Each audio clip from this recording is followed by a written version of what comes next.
നാട്ടാന പരിപാലന ചട്ടത്തിൽ സർക്കാർ അടിയന്തരമായി ഭേദഗതി കൊണ്ടുവരണം എന്നാവശ്യപ്പെടുന്നു മുൻമന്ത്രിയും CPI നേതാവുമായ VS സുനിൽകുമാർ. ചട്ട ഭേദഗതി കൊണ്ടുവരുന്നില്ലെങ്കിൽ തൃശൂർ പൂരം അടക്കമുള്ളവ പ്രതിസന്ധിയിലാകും. ആനകളെ എഴുന്നള്ളിക്കുമ്പോൾ ആനകൾ എത്ര അകലം പാലിക്കണമെന്ന് ചട്ടത്തിൽ പറയുന്നില്ലെന്നും VS സുനിൽകുമാർ പറഞ്ഞു.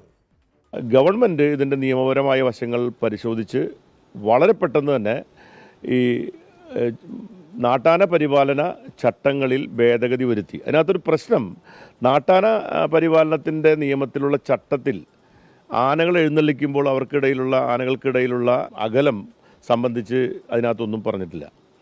അങ്ങനെ ഒന്നും പറയാത്തത് കൊണ്ടാണ് കോടതി ഇങ്ങനൊരു വിധി പ്രഖ്യാപിക്കാൻ ഇടവന്നിട്ടുള്ളത്. ശാസ്ത്രീയമായ അന്വേഷണത്തിൻ്റെ അടിസ്ഥാനത്തിൽ ഇത് വ്യക്തത വരുത്തിക്കൊണ്ട് പിന്നെ ഈ അകലം സംബന്ധിച്ച് പ്രായോഗികമായ ഒരു